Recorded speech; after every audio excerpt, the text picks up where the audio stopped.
സൈജുക്കുറുപ്പ് production ചെയ്ത Bharatanatyam ഫസ്റ്റിൻ്റെ second part ഇറങ്ങിയിട്ടുണ്ട്. ഭരതനാട്യം 2 മോഹിനിയാട്ടം എന്ന് പറഞ്ഞ പടം വേറെ ലെവലാട്ടോ, ഒന്നും പറയാനില്ല. കിടുപ്പം പടം. ഇൻ്റർവെല്ലൊക്കെ കഴിഞ്ഞ് വേറെ ലെവലിലേക്കാണ് പടം പറഞ്ഞത്. ഇൻ്റർവെല്ലൊക്കെ കഴിഞ്ഞ് നമ്മുടെ ഒരു നെൽസൻ്റെ ഒക്കെ ഒരു സ്റ്റൈലില്ലേ, ഏത് ജയിലർ, കോലംബാബു കോവിലൊക്കെ ചെയ്തൊരു ബ്ലാക്ക് ഹ്യൂമർ ടൈപ്പ് ആ പടം അങ്ങനെയാണ് ചെയ്തിരിക്കുന്നത്. കിടിലിനായിട്ടാണ് ചെയ്തിരിക്കുന്നത്. ഫസ്റ്റ് കോമഡി ആണെങ്കിൽ സെക്കൻഡ് ബ്ലാക്ക് ഹ്യൂമർ. ഇൻ്റർവെല്ലൊക്കെ കഴിഞ്ഞ് പടം തകർക്കുവാണ്. പിന്നെ എടുത്തു പറയേണ്ടത് സുരാജ് വെഞ്ഞാറുമൂട് ഒരു 20 മിനിറ്റൊക്കെ ഉള്ളൂ മാക്സിമം ഉള്ളൂ, പക്ഷേ നിറഞ്ഞാടുവാണ്. അടിപൊളിയായിട്ടാണ് സുരാജിൻ്റെ റോൾ ചെയ്തിരിക്കുന്നത്. കിടിലൻ സിനിമ. സുരാജിനെ കൊണ്ടാവുന്നു ഓർത്തിരിക്കുന്നത്. അത്രയും ഉഗ്രനായിട്ടാണ് സുരാജ് 20 മിനിറ്റ് തകർത്തിരിക്കുന്നത്. ഏതായാലും പടം കൊള്ളാം. ഇൻ്റർവെൽ കഴിഞ്ഞ് വേറെ ലെവലിൽ സിനിമ.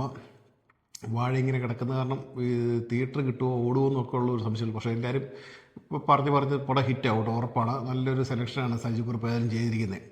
പിന്നെ എടുത്ത് പറയേണ്ട ഒരു പുതുമുഖ നടൻ ചെയ്തിട്ടുണ്ട്. ഒരു സുഭാഷ് എന്നാണ് കഥാപാത്രത്തിൻ്റെ പേര്, പക്ഷേ എനിക്ക് അവൻ്റെ പേര് ഒറിജിനൽ പേര് അറിയത്തില്ല.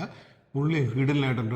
ഒരു സിനിമ ഫുള്ള് പുള്ളിയാണ് കോമഡി കൈകാര്യം ചെയ്യുന്നത്. നന്നായിട്ട് പുള്ളി ചെയ്തിട്ടുണ്ട് കേട്ടോ, ഉഗ്രനായിട്ടുണ്ട്. എനിക്കറിയത്തില്ല പേരെന്നാണ്. സുഭാഷ് എന്നാണ് സിനിമയിലെ കഥാപാത്രത്തിൻ്റെ പേര്. ഏതായാലും അവനൊരു ഭാവിയുള്ളൊരു പയ്യനാണ്. ഹിഡലിനായിട്ട് അവൻ കയറി വരും. ഇതിനും പടം കൊള്ളാട്ടോ. ഓവറോൾ എല്ലാവരും നന്നായിട്ടുണ്ട്.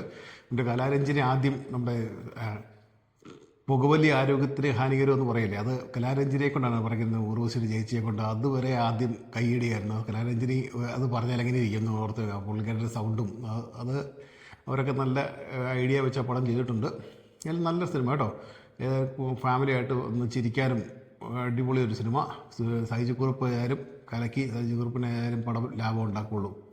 കിടിലം പടം. കണ്ടു, ധൈര്യമായിട്ട് കണ്ടു. ഭരതനാട്യം 2 മോഹിനിയാട്ടം. ഓക്കെ.